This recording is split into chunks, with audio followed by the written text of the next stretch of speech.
Okay, guys, 4.6 miles of exponential growth and decay. So the first thing I want to talk about is the exponential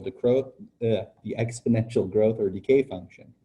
Let y sub 0 be the amount or number present at time t equal to 0. Then the amount y present at time t is modeled by y equals y sub 0 e to the kt. This is where k is a constant. K will be different depending on your situation. Things I want you to realize here is that t is always greater than 0, our time. Okay. Now, time could be in minutes, seconds, years. It just depends on the situation. And I encourage you to maybe even get out your calculator right now and notice that if k is greater than 0, then e is being raised to something greater than 0.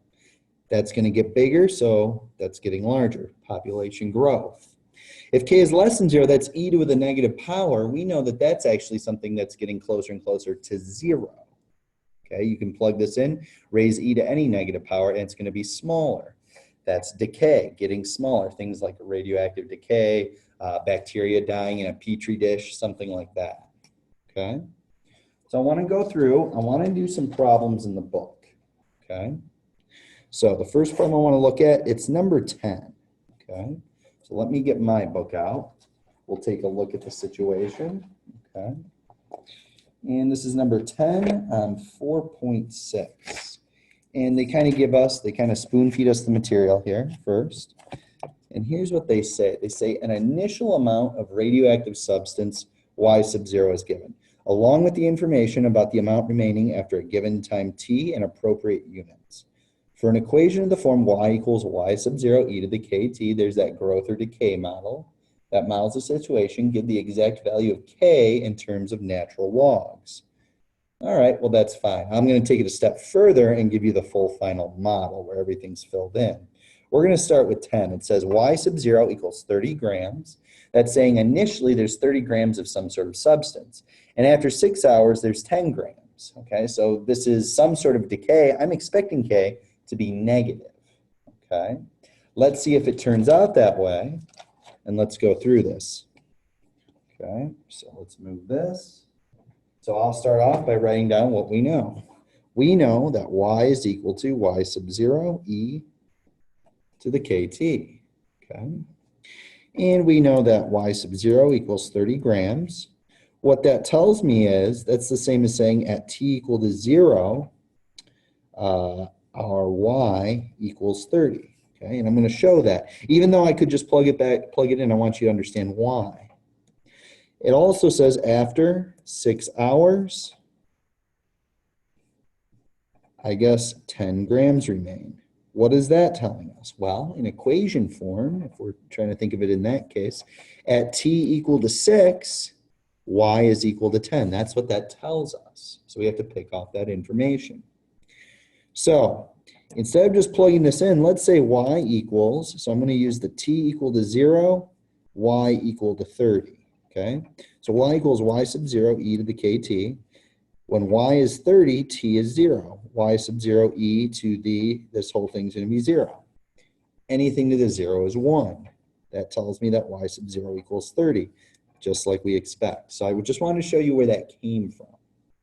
So I know our model is y equals 30 e to the kt. How the heck am I supposed to determine k?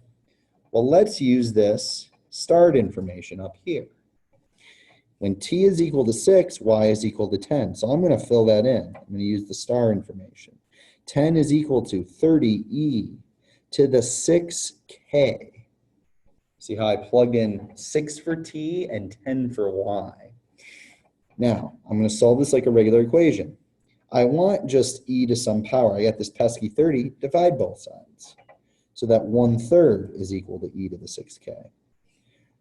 How could I ever solve this when the bases don't match?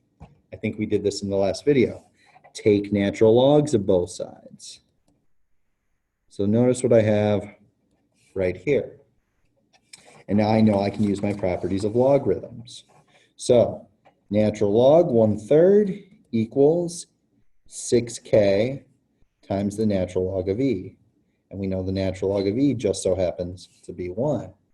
So if I divide both sides by 6, k is equal to 1/6 natural log of 1/3.